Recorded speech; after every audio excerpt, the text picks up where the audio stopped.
Bienvenue au podcast du rien au tout. Mesdames et messieurs, aujourd'hui, j'ai l'honneur de recevoir un artiste humoriste, comédien, philosophe, une star en Tunisie qui vient nous faire la visite et sa présence en France.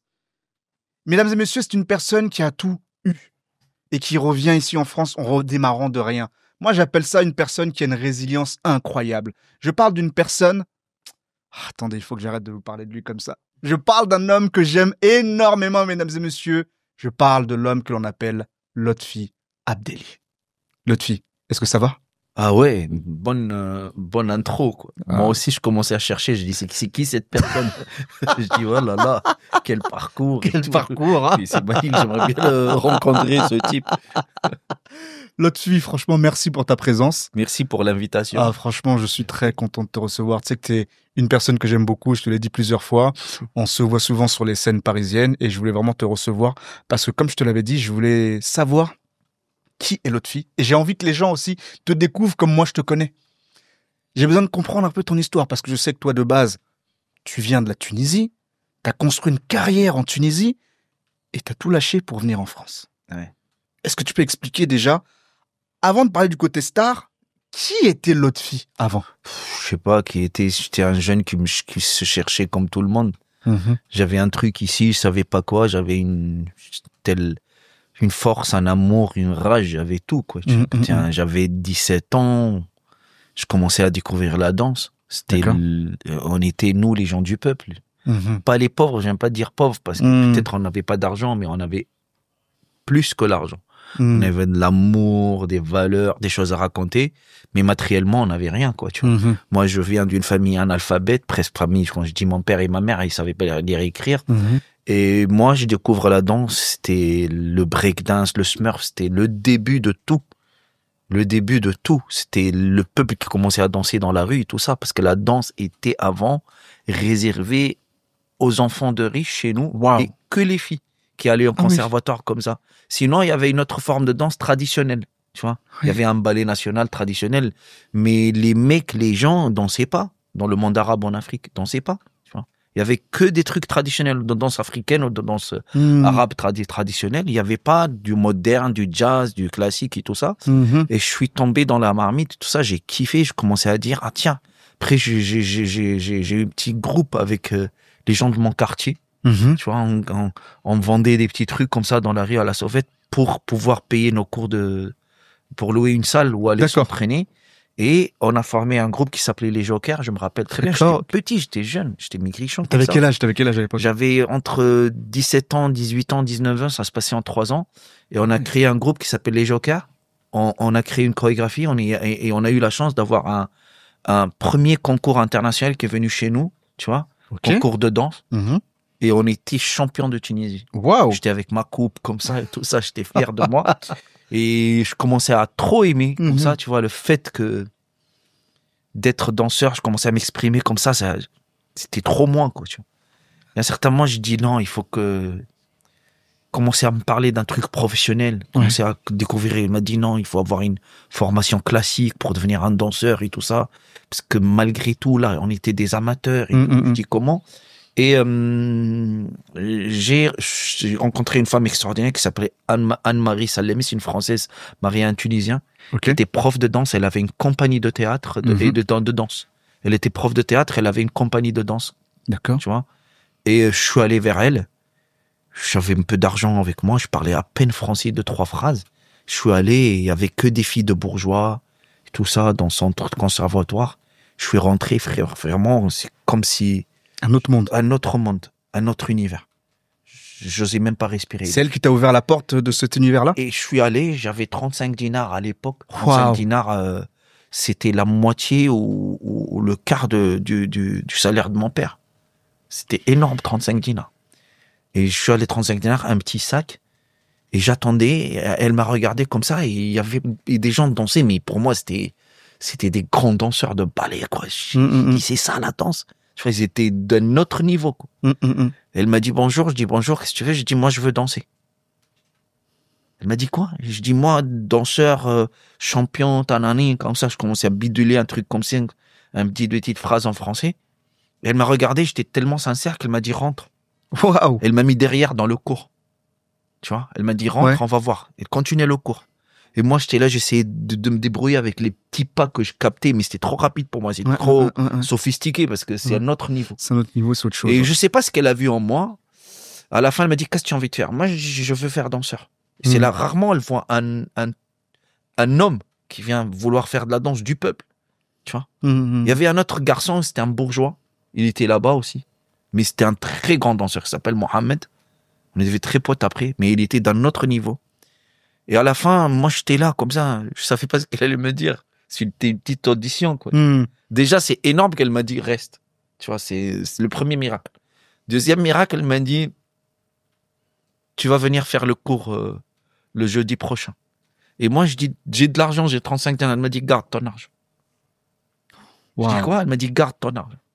Après, c'était son conservatoire à elle. Après 6 mois de travail avec elle, je me suis acharné. J'ai tellement avancé vite. Elle m'a emmené, elle m'a mis dans le vrai conservatoire de Tunis, national.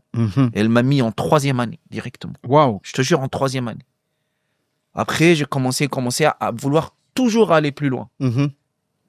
Et je dis, je veux faire, parce que je faisais de la danse moderne avec elle. Okay. Et moi, la base que je cherchais de la danse classique, et personne ne donnait de la danse classique, des bases. Et on m'a dit qu'il y avait une femme qui s'appelle Nawel, elle est venue elle dansait au Bolchoï. Bolchoï, c'était en Russie, c'était le summum, le Formula 1 de la danse classique. Elle venait et elle cherchait des gens, elle voulait former un petit groupe. Elle donnait des cours au Théâtre National, elle donnait encore des cours en atelier de danse et des cours encore pour les plus grands acteurs de Tunisie. Et le théâtre, et il n'y avait pas beaucoup de danseurs. Il y avait 2 danseurs avec elle, mais il n'y avait pas encore de ballet, rien. Que des cours. Je suis allé aussi la voir, le même schéma. Je dis bonjour, moi je veux faire de la danse. Elle me dit, tu viens d'où toi? Je dis voilà, moi je connais Anne-Marie maintenant, comme Anne-Marie commence à devenir une petite carte de visite, quoi, tu vois. Ah ouais.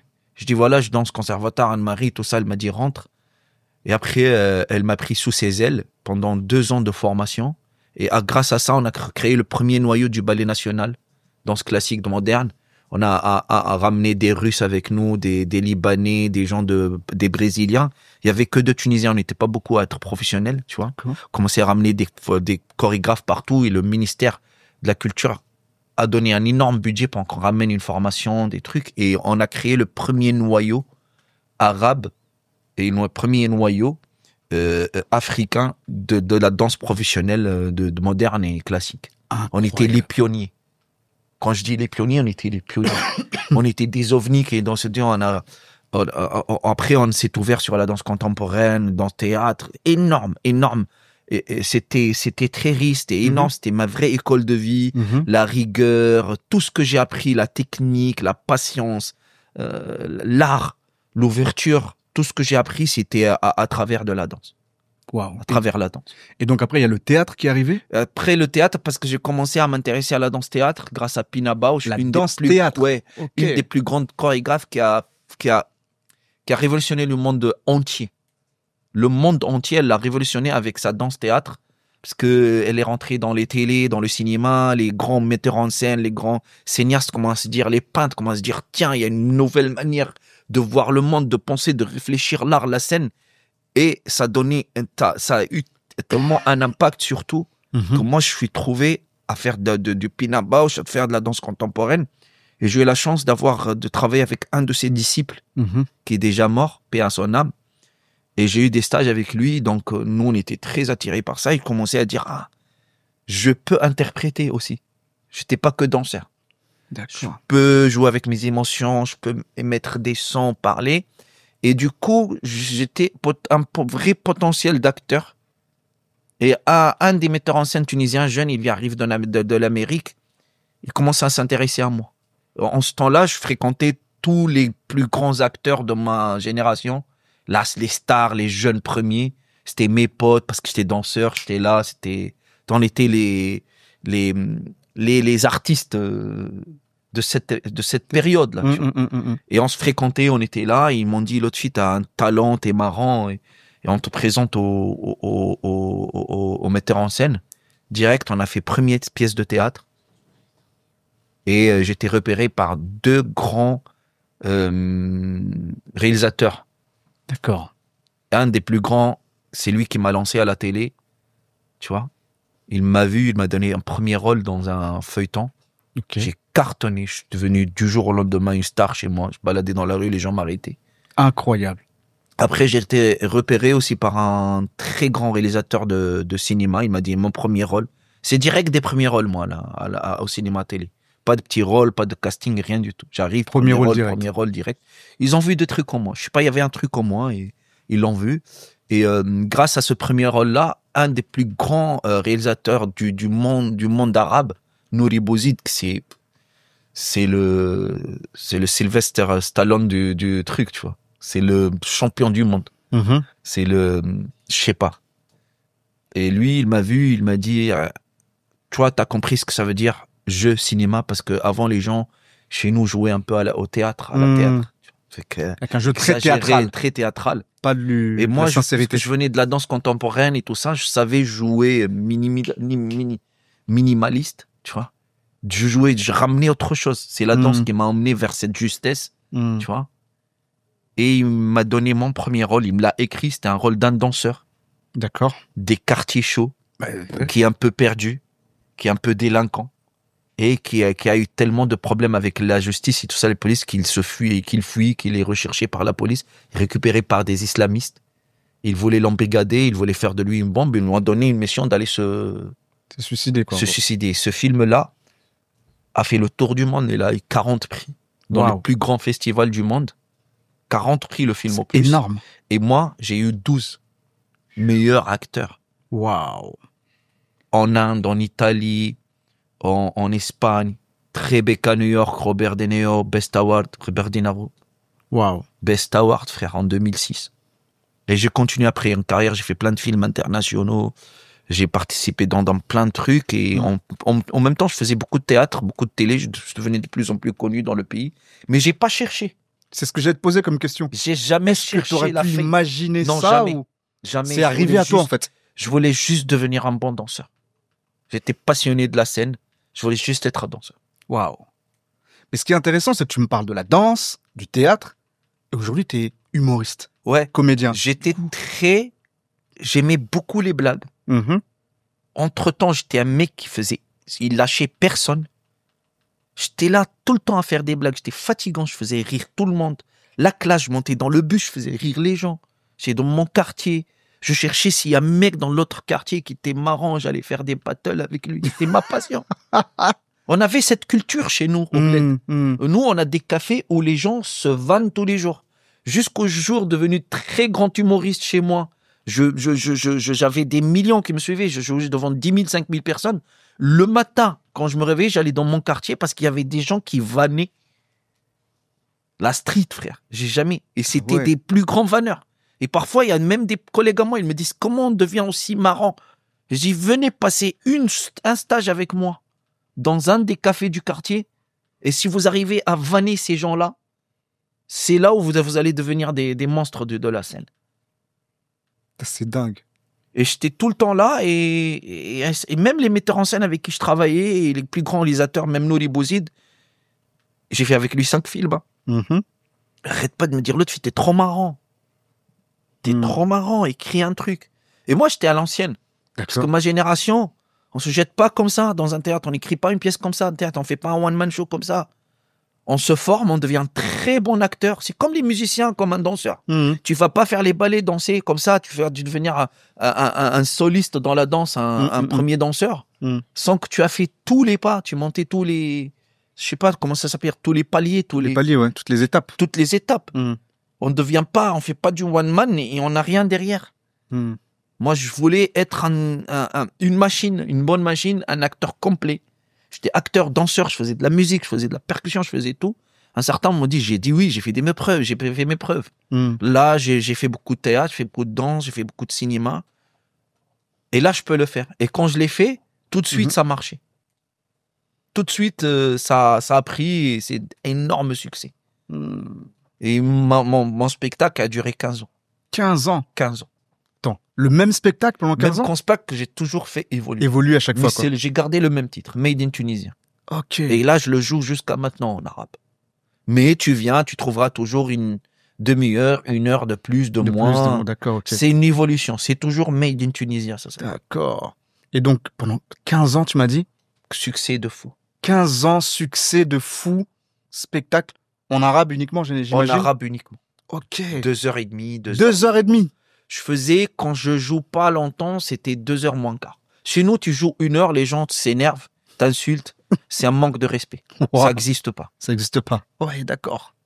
C'est incroyable. Donc, en fait, déjà, à travers cette expérience, tu avais l'expérience de la scène, mais orientée one-man, stand-up. C'était déjà du stand-up à l'époque ou c'était plus du one-man show? Comment? Moi, j'ai innové le one-man en tunisien.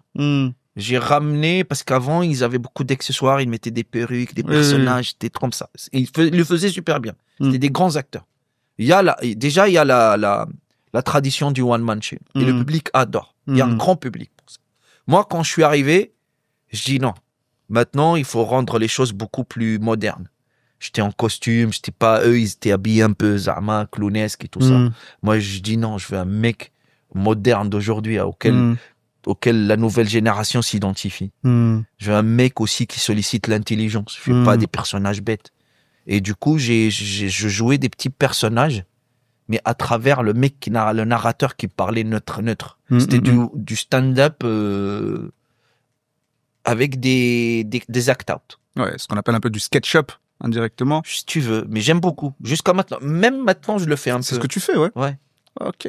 Mais dans ce que tu proposais déjà dès le départ, il y a toujours eu ce point de vue du terrain, c'est-à-dire du peuple, ou tu l'as développé au fur et à mesure? Non, mais je le suis parce que je suis du peuple. J'ai rien développé. C'est moi, j'ai pas juste parlé de moi.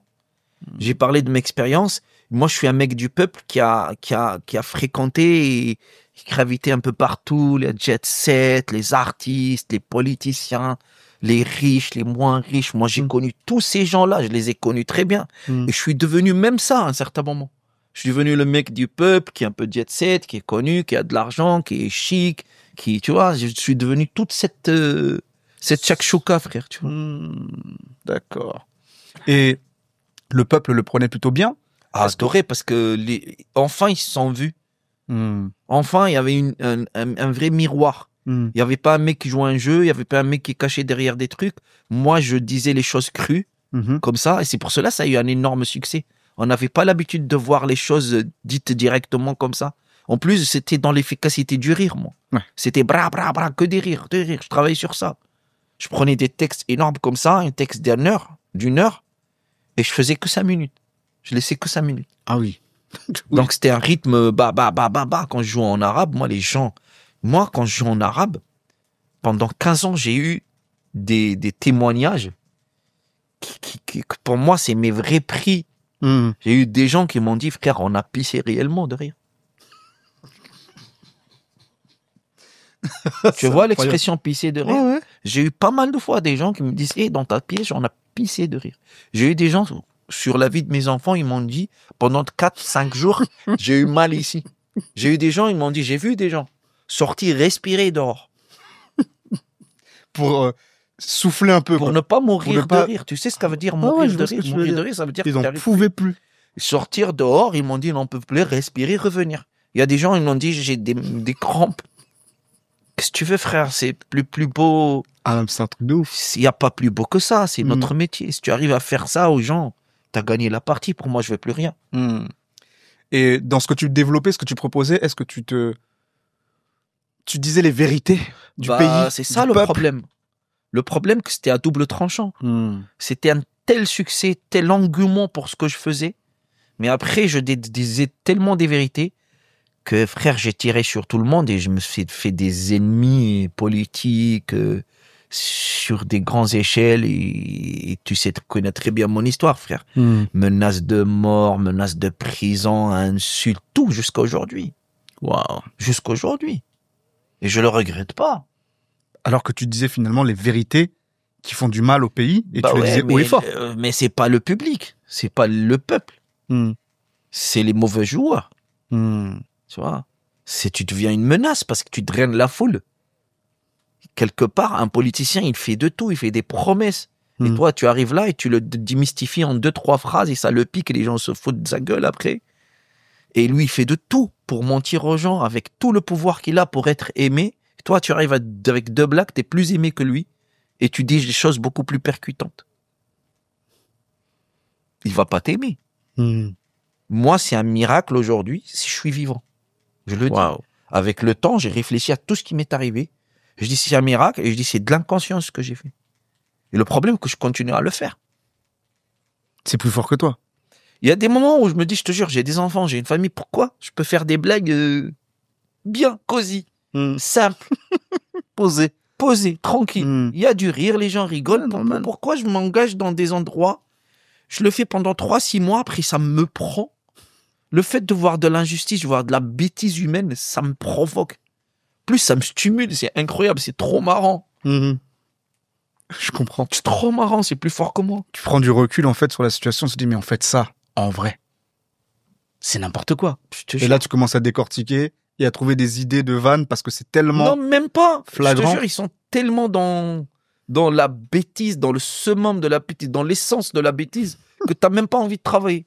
Parfois, je disais justement ce qu'ils ont dit. Je raconte ce qu'ils ont dit. Tout simplement. Et les gens rigolent, je dis wallah, c'est pas un sketch.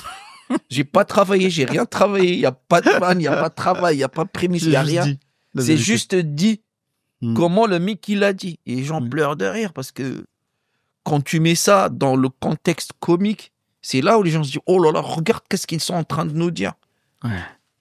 Juste tu prends le truc, tu dis regarde, c'est pas moi, c'est lui. C'est super marrant et c'est blessant pour les gens qui se croient l'élite du peuple, se croient plus intelligents que nous, se croient le mec qui nous est en train de... C'est les marionnettistes, tu vois. Tu vois, le mec, c'est croire le pharaon, c'est lui qui gère le peuple. Et t'as un mec comme moi qui arrive et dit, c'est pas toi, t'es une merde, t'es un clown. Ouais, du coup, le peuple, il est avec toi parce qu'il dit, bah oui, on comprend mais ce que dit. Après, le peuple, il adore. Il adore le peuple. C'est pour cela que j'ai toujours eu malgré tous les trucs de diabolisation qu'ils ont fait sur moi, les pièges qu'on m'a mis, les trucs, les journaux, les télés, j'étais banni à un certain moment par tout le monde.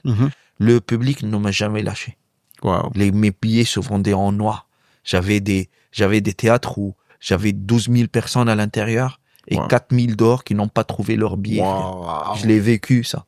C'est incroyable. Il y a des images. C'est un truc YouTube, tu mets l'autre fille Abdelli Carthage, frère, tu vas trouver les gens qui font la foule. Moi, mon spectacle commence à 22h, les gens sont depuis 19h. Ils font la foule. Parfois, j'ai même honte. Je dis, ces gens-là, pauvres. Je sors avec ma voiture, parfois, pour aller au théâtre, je vois une foule de 800 à 1 mètre, 1000 mètres. C'est un truc de ouf. Comme ça, qui vient tout un truc. Ils viennent m'attendre. Je dis, ces gens sont pour moi. Je donne tout, je me bouffe sur scène. Je dis, il y a des pauvres, il y a des familles, il y a des pères de famille, il y a des gens qui ont mis presque un salaire, qui sont 10, 8, 7. Avec la maman voilée, le père, le fils, la fille super moderne, son mini, tout ça, des trucs comme ça, ils sont tous là, toute la famille. Avec tout ce qu'ils représentent. Et ils viennent, ils m'attendent, moi, pour les faire rire. Je les tue de rire, frère. Je leur donne tout le bonheur qu'il faut leur donner. Waouh, c'est très beau.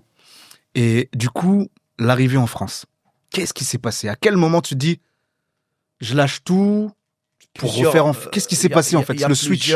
Plusieurs, comment on dit, plusieurs effets, plusieurs trucs qui ont fait que je suis là. Moi, je jouais beaucoup en France en même temps. D'accord. Mon spectacle arabe, je faisais beaucoup. Chaque année, j'avais une tournée internationale en dehors de mes spectacles en Tunisie. Et j'étais en résidence en France pendant 15 ans, minimum quand je joue pas, entre 4 fois par mois ou 2, à Paris. Donc, je fréquentais toute la scène parisienne. Je fais le gymnase, le Palace, le Grand Point Virgule, l'Apollo, quand il était le Temple. Je jouais dans tous les théâtres, Métropole, tous les théâtres que tu vois il y a 15 ans, je jouais, que les gens découvrent maintenant de Paris. Je jouais là-bas. J'étais tout le temps complet. Et pour eux, j'étais un mec qui jouait chez eux. Mais pour moi, je jouais en arabe. Donc, c'était toujours la petite communauté tunisienne qui venait me voir. Et je fréquentais Jal, je fréquentais Radouane, je fréquentais Nawel Madani. Je connaissais ces gens-là, je connaissais un peu la scène. À chaque fois, je venais 3-4, j'étais très ouvert, je voulais voir ce qui se passait et tout ça. C'était mes potes, tu vois. Et à chaque fois, je me dis, j'ai envie de le faire en français. J'ai envie de faire un petit truc aussi, une petite carrière internationale comme ça. J'ai toujours eu cette envie d'aller plus loin. Et à un certain moment, ça y est, j'ai commencé à t'en avoir marre, je touchais le plafond là. J'avais tout.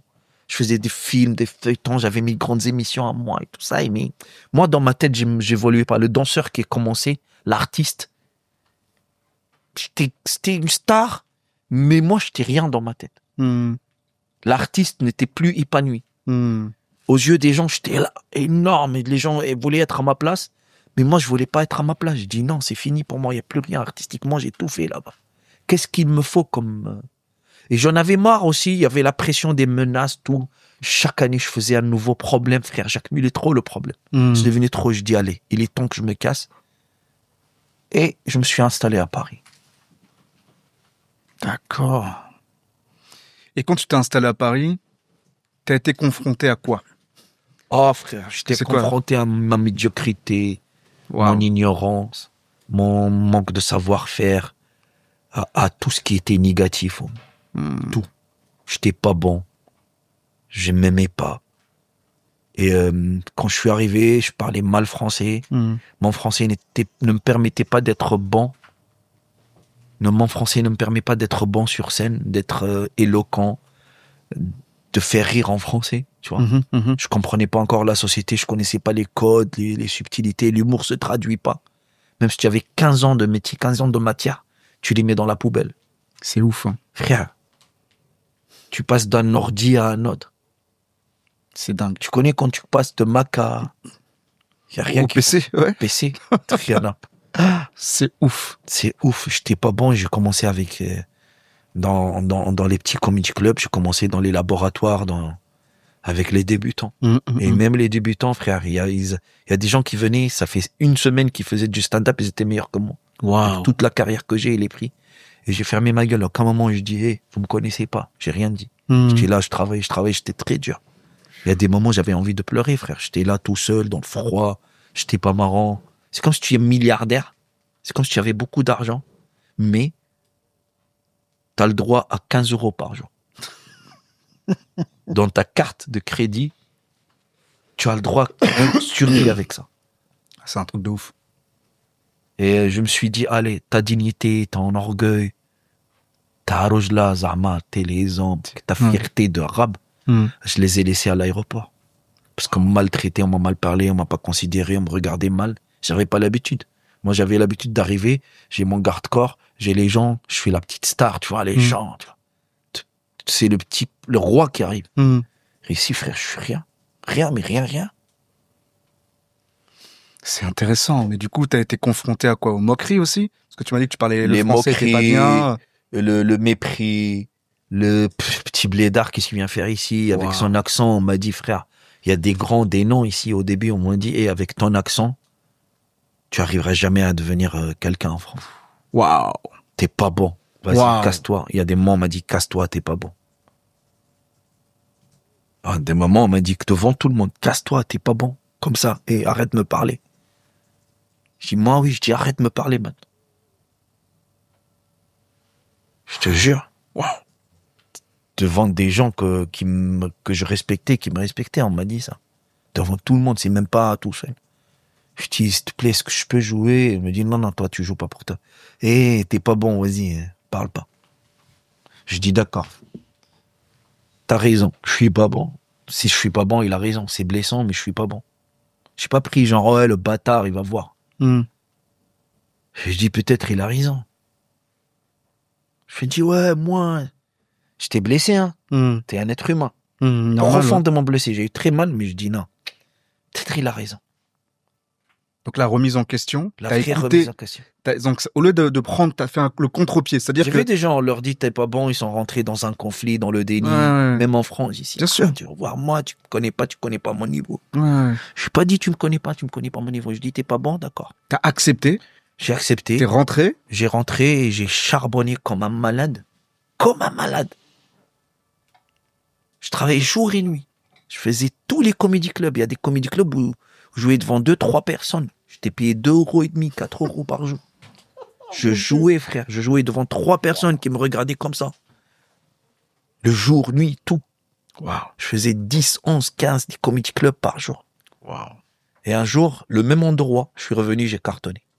Là où on t'a dit, t'es pas bon? Ouais. Après 6 mois, 7 mois de travail, je travaillais sur mon français, je parlais tout seul dans la rue, j'articulais, blablabla. J'avais mal à la bouche tellement, parce que le français, ça se parle ici. Nous, on parle avec nos émotions et les Français parlent avec leurs lèvres. J'étais là, j'avais des crampes. Ah ouais. Certainement, j'étais comme ça, comme un canard, je te jure. Et à partir du moment où t'as commencé à faire des sketchs en français, est-ce que tu t'es senti bridé ou libéré? Non, bridé au début. Ouais. Bridé parce que j'avais des grandes idées dans ma tête. Ouais. C'était grands chantiers, je trouvais pas les mots, les phrases, les structures, la manière de dire, la philosophie.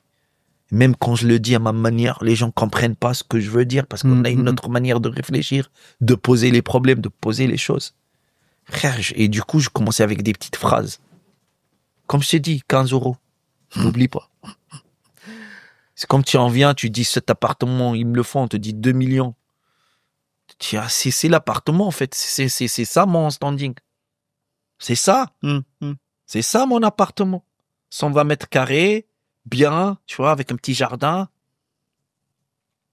Luxe, confort, tout, avec des tableaux, tu vois. Je dis ça, c'est mon appartement. C'est ça, c'est moi. J'ai toujours vécu comme ça. C'est mon standing. Je dis d'accord, c'est bon, 2 millions. Mais j'ai 15 €.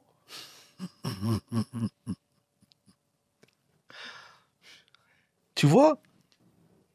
T'as les moyens, mais pas les moyens de t'offrir ce que tu veux. Mais t'as les moyens. Il faut être intelligent de se dire qu'est-ce que je vaux dans là où je suis.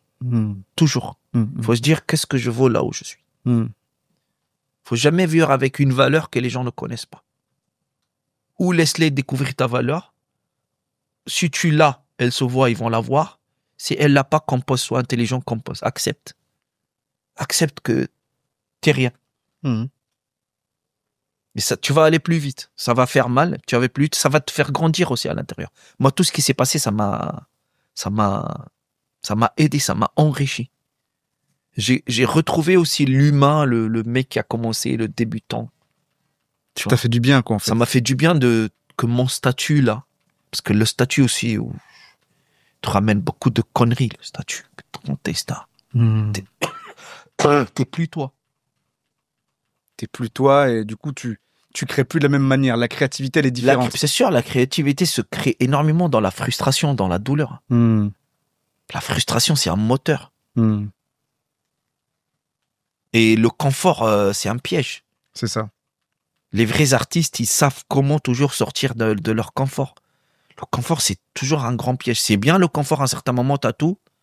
Tu composes avec, mais pour aller plus loin, à un certain moment, ça y est, t'es vidé, t'as rien, t'as tout donné. Il te faut une nouvelle vie qui te stimule, un truc. Sûr. Ou prendre de la drogue. Avec modération, bien entendu. Jamais. Pas du tout. Pas du tout. Ni modération. Pas de modération. Non, c'est pas bon. Non. Moi, je fume pas, je bois pas d'alcool, je prends pas de drogue. Et je garde la forme, je pète la forme parce que, voilà, à 54 ans. C'est clair. Tu vois? Ouais.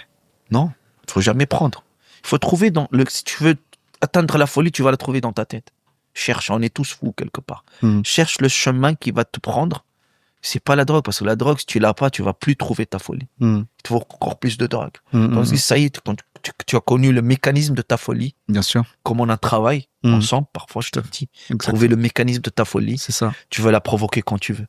C'est une petite corde. Un petit solfège que tu trouves, ça y est, je sais le faire. C'est une note. Ah, c'est très intéressant. Tout à l'heure, tu me disais que tu venais du peuple et donc c'est important pour toi de toujours parler avec la posture du peuple. Aujourd'hui que tu es en France, tu as toujours la même posture parce que tu n'es pas du peuple français de base. Oui, mais si tu parles des mêmes problèmes que. Tu parles du même point de vue humain. Il va s'identifier. Il va se dire oui. On a les mêmes galères en fin de compte. Il va oublier. Dès que tu es bon sur scène, tu commences à le faire rire, il va oublier ton statut qui tu es. Peut-être ton statut va t'aider encore plus à le toucher. On se dit oui, Lui, peut-être, il a ses problèmes. Il me ressemble parce que j'ai mes problèmes.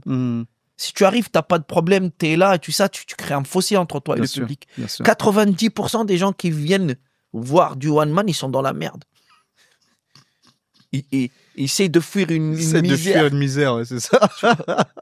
Fais-moi oublier ma vie. Fais-moi oublier ma misère, j'ai envie de rire. C'est pour cela que t'es là quelque part. On est ce catharsis, on est cette fenêtre, on est cette parenthèse. On est ce moment de folie que lui, il se permet plus d'avoir dans la vie parce qu'il y a un patron, il a un statut, il a une vie, il a un loyer, il a des, tu vois, il a des gens qui le regardent dans la rue, il a l'impression que les gens le surveillent. Il y a un flic dans sa tête.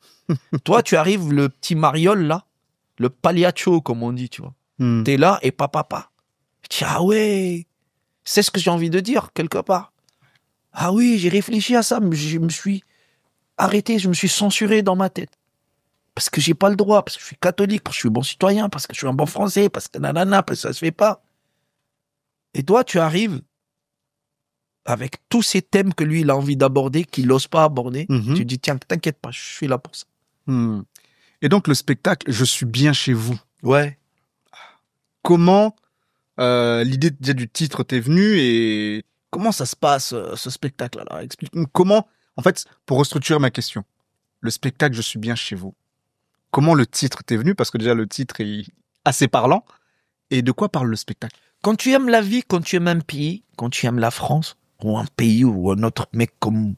Peut-être moi j'aime la France, il y a des gens qui aiment l'Angleterre ou ils aiment je sais pas, tu vois. Un autre deuxième pays. Quand tu aimes un deuxième pays, à part ta mère, patrie, ton ouais. pays, ta patrie, ça, c'est indiscutable.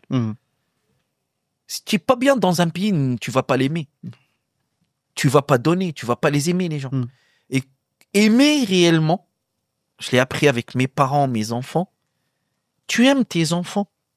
Ton enfant, quand il est bébé comme ça, il est mignon, il craquant, il te fait un sourire.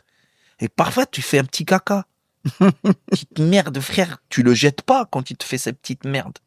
Tu changes de petite couche, tranquille, tu vis un sale moment avec lui. Je connais, moi, j'ai changé la couche de mes enfants. Et tu continues à l'aimer. Parfois, ils font des bêtises, des enfants. Bien sûr. Parfois, ils sont pas à la hauteur. Parfois, ils te dépassent dans leur imaginaire, dans leur amour, dans leur comment ils donnent. Et c'est ça un pays. Si tu arrives dans un pays, tu dis ouais, il y a des racistes. Oui, il y a de la merde, il y a des racistes, mais il y a des choses extraordinaires. Focus sur le bon. Développe là.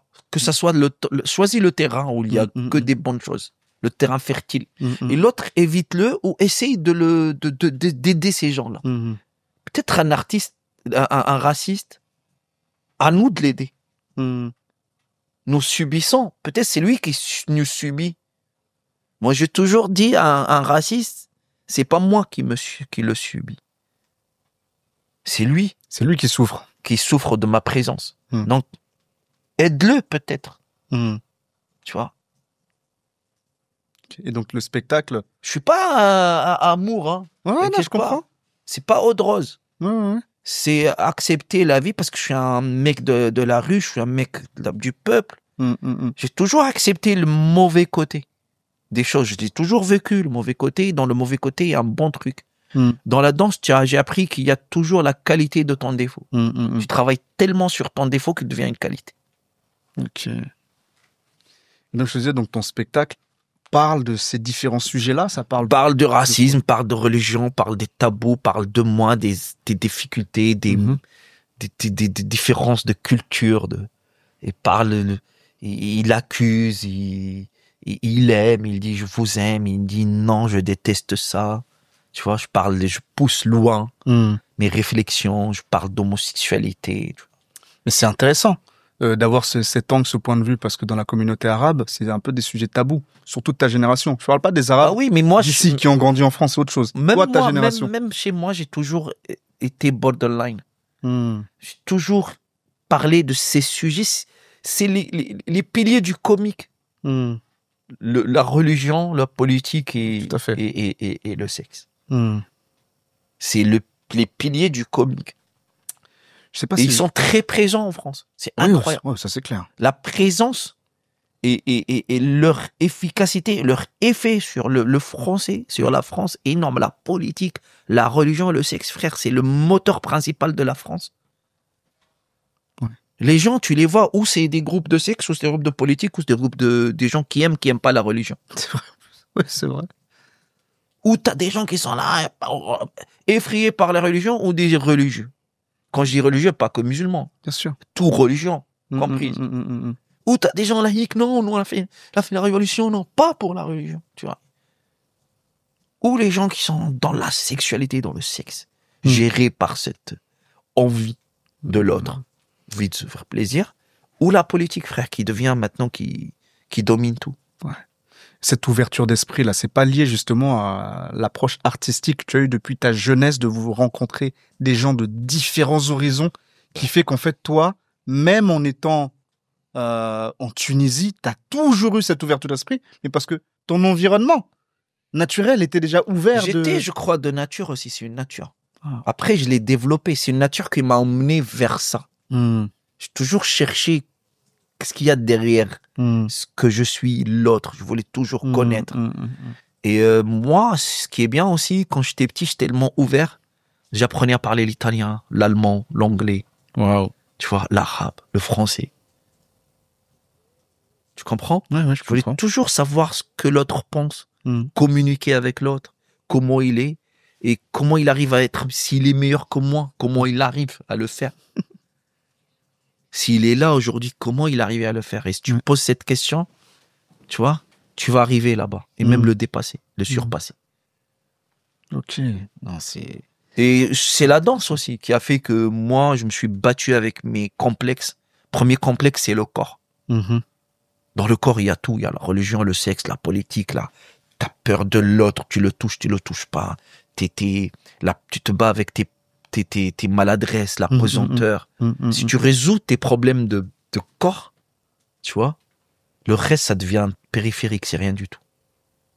Le vrai problème qu'on a, le vrai complexe, c'est son corps, c'est soi-même. Tu vois, les gens, parfois, ils sont mal dans leur peau, dans leur corps, parce qu'ils n'ont pas résolu certains problèmes. Un danseur, il travaille sur ça. Tu te bats contre toi-même au début. C'est ton premier ennemi. Le danseur, c'est ses jambes, ses pieds, ses maladresses, ses forces, ses pas forces. Tous les jours, on travaille sur ça. Les gens, ils voient que la légèreté. Nous, on travaille avec la lourdeur, la pesanteur. Nous, c'est notre combat. Pour montrer aux gens qu'on est léger. Okay. C'est comme dans l'humour. L'humour, les gens arrivent, ils disent, ah, c'est facile ce sketch-là. Comment il arrive avec cette aisance? Et nous, dans les coulisses, on se bat avec un mot, un texte, un truc qui n'a pas marché. On est là, on est malheureux. Les gens ne voient pas le truc qu'il y a derrière. Tout à fait. On ne voit pas le travail d'un humoriste. Le travail minutieux d'un mot à mot. Parfois, la phrase qu'il voit, lui, qu'on dit, parfois, on a mis 1 mois ou 2 à la travailler. Un sketch de 10 minutes, peut-être, on a mis 6 mois pour qu'il devienne un vrai sketch bon dans ce rythme marrant, léger. Ok. Non, c'est très intéressant, Lotfi. Très, très intéressant. Ton spectacle, on peut le retrouver où? Mon spectacle, on le retrouve pour le moment. Il s'appelle Je suis bien chez vous. Et Palais des Glaces. Palais des Glaces. Petit Palais des Glaces. C'est très simple. Tu écris Petit Palais des Glaces. Je suis bien chez vous. T'as mon spectacle. Et c'est un spectacle. Je suis fier de ce spectacle parce que c'est mon premier spectacle français. Ce qui me rend encore plus fier de ce spectacle que il est coécrit avec Jérémy Ferrari. Ça, c'est incroyable. Donc, tu peux me raconter un peu l'histoire rapidement de comment Jérémy Ferrari, donc Dark Smile Productions, est rentré en relation avec toi. Donc, je rappelle, hein, tu viens de la Tunisie, tu arrives en France, au bout de quelques années, 3 ans? Non, au bout d'un an et demi. 1 an et demi? T'es contacté par Dark Smile? Contacté par Dark Smile. Explique un peu l'histoire, alors, s'il te plaît. Je commençais à travailler. Je commençais à devenir marrant dans les comedy clubs. Malgré tout. Oui. Et je commençais aussi à poster quelques sketchs que je jouais dans des comedy clubs. Je crois Dark Smile et Jérémy Ferrari ils sont tombés sur un sketch où je parlais du grand remplacement. C'est un sketch que j'adore. Oui, très bien. Grand remplacement, hilarant, les gens ont beaucoup ri. C'était un de mes bons sketchs. Je commençais à être bon sur scène. Et je sais pas, je les connaissais pas, moi. J'entendais parler d'eux. Moi, je voyais un peu Jérémy mais c'est pas des gens que j'ai fréquentés. Moi, je connais Gad, je connais les autres, la Douane, c'est mes potes, tu vois. Eux, c'est mes potes. Mais Jérémy Ferrari, il vient pas dans les comedy clubs, il est pas dans le circuit, il est dans un autre circuit, tu vois. Et un jour, je reçois un message. Et j'étais un peu dans une période où je disais, ça stagne trop dans ma vie. Quand même, j'avance, mais moi, j'aime quand ça avance. S'il y a un problème, je suis là, je donne tout. Cette énergie, il n'y a rien qui se passe. Je dis, peut-être, je suis pas encore, c'est bon, tu vois. Je reçois un message, Dark Smile, bonjour, c'est Dark Smile. Je regarde, c'est qui Dark Smile? Ah, je dis, ouais. Elle dit, on peut t'appeler? J'ai dit oui. Je parlais avec Michael, qui est magnifique. On s'entendait très bien pendant une demi-heure, on s'est parlé. Si Jérémy l'a vu, on a vu ton vidéo, on a kiffé comment tu parles, comment ton angle, ton travail, tu vois, on a envie de voir ton spectacle. Et moi, j'étais encore en rodage au Théâtre Beau. Tu vois. Ouais. Je les ai invités, mais je dis, frère, le spectacle, d'accord, il est là, mais il me manque énormément de trucs. Je parle mal français, tu vois. C'est en rodage. Ils sont venus, lui et Jérémy, j'ai déchiré la salle. Cette soirée, j'ai déchiré la salle. On s'est vu dans un resto après. J'étais là ce jour-là. Voilà, t'étais là. Je me souviens. Et au début, ils sont sortis, ils ont rien dit. Je lui dis, c'est sûr, c'était de la merde. Ils ont rigolé, peut-être les gens ont rigolé, peut-être eux, ils ont trouvé ça un humour qui les intéresse pas, un humour très, tu vois... Communautaire. Et moi, j'ai toujours évité, j'ai peur de faire du communautaire en France.